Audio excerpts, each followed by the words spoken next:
My time is up with the 2021 Volkswagen Atlas Crossport. This week we have the V6 SEL Premium R-Line 4Motion, and the color here is Aurora Red Chroma. Now, I don't understand why this car gets a bad rap, why the reputation out there is that it's not worthy of the class and why other ones are so much better. There is some decent competition out there. There are some pros and cons to this. I think it's a fantastic ride. I like the fact that Volkswagen got rid of one of the rows and made this Crossport option for us, because normally the Crossport is 3 rows. This is 2, which creates a lot more room for cargo. I like it. I think it's a fun ride. Today I'm going to talk about some pros and cons as well as the rivals. So let's get started. And one more thing, all the video you're going to see was shot when it was dry and fairly nice outside, as opposed to right now when it's rainy. The Volkswagen Atlas Crossport offers midsize SUV comfort and visibility in a stylish package. Based mostly on the popular Atlas 3-row SUV, the big difference here, no third row, which in turn doubles your cargo space. When it comes to competition, there are a number of midsize 2-row SUVs to choose from. Here are some notable ones: the Chevy Blazer, Ford Edge, Honda Passport, Nissan Murano, and Jeep Grand Cherokee, just to name a few. Now the pros and cons. Pros: chiseled good looks for good curb appeal, very nimble handling for its size, a tremendous amount of cargo space, up to 5,000 pounds of towing capacity, and an easy-to-use infotainment system. Some of the cons: lower fuel economy than some of its competitors, not very quick to accelerate even with the optional V6, and some rivals have more standard driver technology.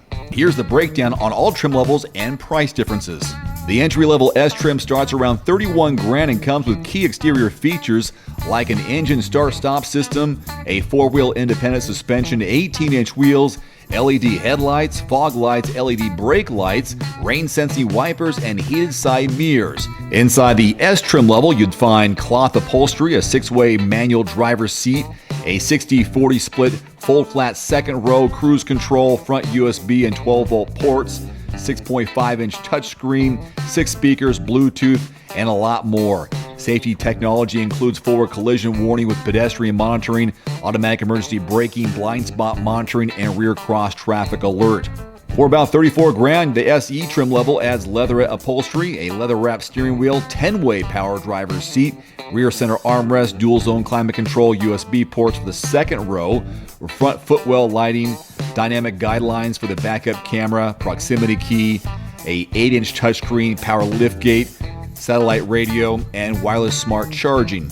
Moving to the SE with technology, you go $36,000, you get 20-inch wheels, a leather shift handle, front and rear parking sensors, a more comprehensive blind spot monitoring system, adaptive cruise control, remote engine start, and a hands-free liftgate. Alright, now for $40,000, the SEL trim features self-leveling and curve adaptive headlights, memory settings for the mirrors, a panoramic moonroof, heated steering wheel, driver's seat memory, a digital gauge cluster, roadside detection, lane keep assist, traffic jam assist, automatic high beams, navigation, and heated washer nozzles. Now, if you're down for the top of the line SEL Premium, $46,500. It adds machined 20-inch wheels, power folding mirrors, puddle lights, chrome exterior accents, heated ventilated front seats, heated rear seats, second row manual sunshades, ambient lighting, a top view camera, and parking assist. On the following trim levels, you can add the R-Line Appearance Package, SE with technology, SEL Premium trims. This basically gives you a sleeker look with unique wheels, bumpers, and side sills, along with body color cladding. Now, all trim levels come standard with a turbocharged 4-cylinder and an 8-speed automatic transmission with Tiptronic manual shifting. A V6 is available on all but the 2 lowest trim levels. Both front-wheel drive and 4Motion all-wheel drive are also available. Now, the base 2-liter 4-cylinder is turbocharged and gets 235 horses, 258 pound-feet of torque. Fuel economy in the front-wheel drive version, 21 city, 24 highway. The 3.6-liter V6 gets 276 horsepower, 266 pound-feet of torque. With all-wheel drive, it gets 16 miles per gallon in the city, 22 on the highway. With the absence of a third row, cargo space behind the rear seat is gigantic at 40.3 cubic feet, which is just shy of the Honda Passport's 41.2. For For those that want the size and space of a big SUV but don't want to sacrifice drivability or style, then check out the midsize Atlas Cross Sport. It strikes a really good balance. While it doesn't offer the best fuel economy in its class, both engines provide plenty of power, and the optional 4-motion all-wheel drive gives that extra peace of mind no matter what the driving conditions. This is a good pick for those who want excellent forward visibility and plenty of space for 5 or fewer passengers. So does that breakdown of the pros and cons help solidify why this vehicle is a real competitor in the space? I think it is. I would definitely put my money into one of these. For you, test drive it and find out for yourself. Until next time, I'm Dave Erickson. Thanks so much for watching. See you next time. Adios. Thanks for watching. Please click subscribe and give us a thumbs up. See you next time. Are you still here? The car's gone. The video's over. Go about your day. Continue watching YouTube. Jeez. One final note, if you are in the market for a new vehicle soon, great. Connect with your local dealership and price and test drive at least 3 different vehicles. A vehicle's strengths and weaknesses can only be discovered when you are behind the wheel.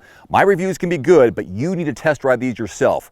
Visit quotes.everymandriver.com, select the make, model, and your zip code, and you'll get invoice pricing in your area on those vehicles. Shop smarter with price quotes at quotes.everymandriver.com. So I got this report sent to me today about the fastest selling new and used cars in October as it compares to those in September. And I think these numbers might surprise you and give you some perspective on what's going on in the automotive market when it comes to buying new and used cars.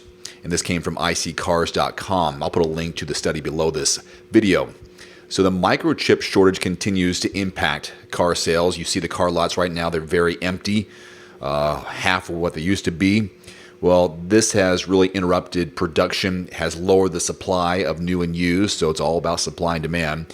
The latest iSeeCars.com monthly analysis examined which cars are the highest demand in the new and used car marketplace.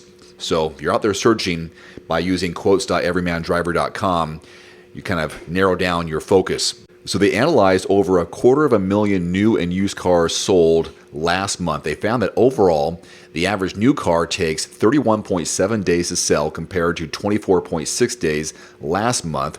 And the average used car takes 44.7 days to sell compared to 32.8 last month. Here are October's top 10 fastest selling new and used cars. The full list of 20 is included in this study, which I have the link below this video.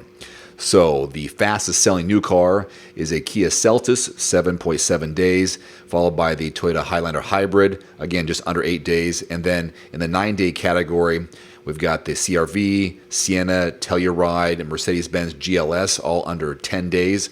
Then there's the CR-V Hybrid, Jeep Wrangler Unlimited, both around 10, 11 days.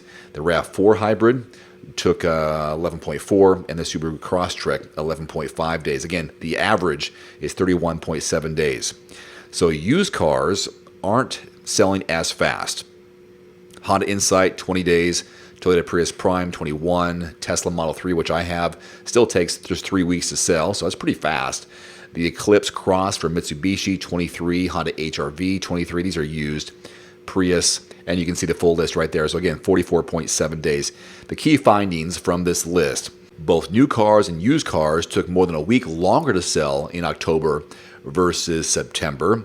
Hyundai Kia vehicles accounted for 5 of the fastest selling new vehicles on the list, and Honda Insight replaces Tesla Model 3 as the fastest selling used car after 4 months. Alternative fuel vehicles are well represented on both the fastest selling new and used car list. So with all the different markups that you're seeing or making headlines that dealerships are throwing $5,000, $10,000 extra on top of the MSRP because they can, supply and demand. If there's only 2 Ford Broncos on the lot and there's 5 people wanting them, well, they'll go to the highest bidder. That's maybe part of the stats we're seeing here, that it's these new cars, they're selling, but not as fast as they used to.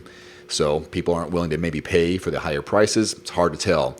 But I thought it was an interesting study to share with you about the hottest new and used cars in October. Don't know when this is going to slow down. Maybe it'll be longer next month. Maybe in November, it'll take even longer to sell a new or used car. Who knows? It could be up even higher. Anyhow, check out the link below this video for the full study.